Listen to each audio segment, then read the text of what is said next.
yourself as a kind person, smart and loyal and a good friend, someone who tries hard to do the right thing. That's just who you are. That's who you have seen yourself to be. But over time, your husband started to tell you a different story. Of course, he didn't say it exactly like that because that would be too clear, right? But you got the message that your kindness was actually manipulation. Your intelligence was actually arrogance. And your friendships were disloyal to him. Piece by piece, he crafted a version of you where you were the villain, you were the bad person, where everything good about you became evidence, spun so that it's something dark about you. This is what manipulative partners do when nothing else works anymore.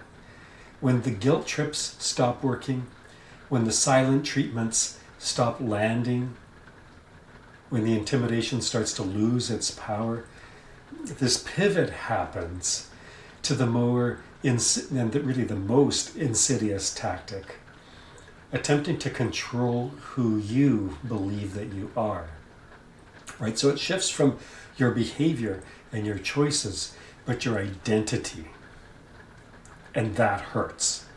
See, this tactic doesn't just confuse you, it actually it starts to destabilize your nervous system, because it's a flaming arrow shooting right at your sense of self, and leaves you walking around in a fog wondering, am I a bad person? How did I lose myself? Today we're breaking down 3 core ways that a narcissistic partner dismantles your identity. And we're going to get to how to recognize each one and how to begin working to reclaim the real you and the one that he's worked so hard to erase. The first tactic is what we call the villain edit. So think of how reality TV producers splice and twist footage to turn someone into a hero or a monster, depending on the agenda of the producer or the scriptwriter. A manipulator becomes the editor of your life story in the same sort of way, carefully recutting moments to cast you as the problem. So basically it's rewriting history and rewriting your identity, right?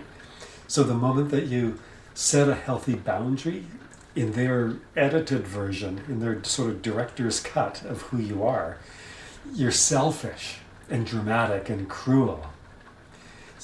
The time that you shared something that you were proud of, appropriately, a work accomplishment or whatever it was, in their edited version of you, you were trying to make your husband feel small, right? You were putting him down by raising yourself up. Nonsense.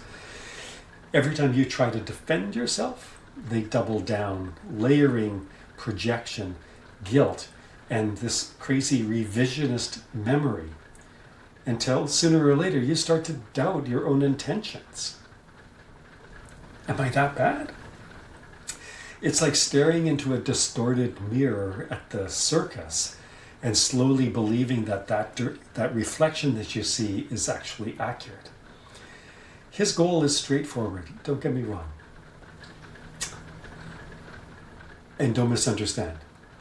If they can make you distrust your character, they can make you depend on them to define it. And once that happens, they don't have control. They don't have to control your actions anymore because they've already rewritten the narrator inside your own head. The second tactic, I think, is even more destabilizing, and that is isolating your reality. This is gaslighting, but it's on a deeper level. Gaslighting, as you probably know, makes you question what happened. Isolating your reality makes you question whether you can trust your own mind at all. So They deny conversations that you remember clearly, but they don't deny them bluntly. They deny them with concern. You've been really forgetful lately. Are you okay? They always exaggerate when you're pardon me. You always exaggerate when you get emotional like this. That never happened. I think your memory is getting worse. You know, have you been to the doctor for an Alzheimer's assessment? Do you notice the pattern? They're not simply contesting the event. They're pathologizing you. They're framing your nervous system data and information as defective and untrustworthy. And then they begin cutting off outside input. So when you get together with girlfriends for a drink or dinner or coffee, they're going to validate your experience, but the spin is your friends are trying to turn you against me. Families, that might see what's going on, well, they've always hated me. Anyone supports your reality becomes a threat to him. Right? So like those shepherd dogs that sort of, cut one animal from the herd, slowly your world shrinks until the only safe version of reality is the one that they're serving you, the one that your husband is serving you. And your intuition gets labeled as paranoia, and you start to mistrust your own intuition. Your clarity becomes confusion, and your certainty becomes something that you should apologize for. When you stop trusting your perception, it's a slippery slope. The only thing you can do is start relying on his, and that's a disaster.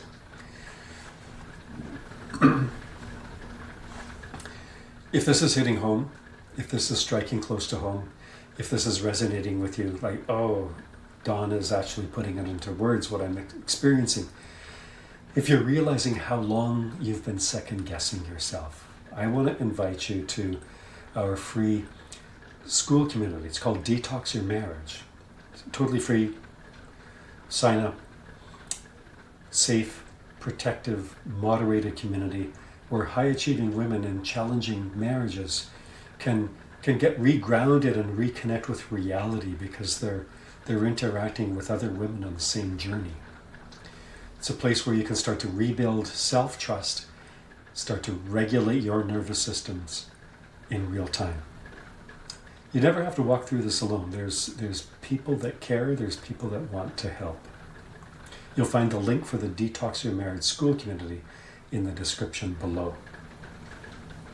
Now, here's the final tactic, and this is the one that cuts the deepest. This is when they take your strongest qualities, your strengths, and rebrand them as flaws. Right? So your empathy, right? You're an empathetic person. You've got positive feedback from friends and family about that. That becomes you're too sensitive.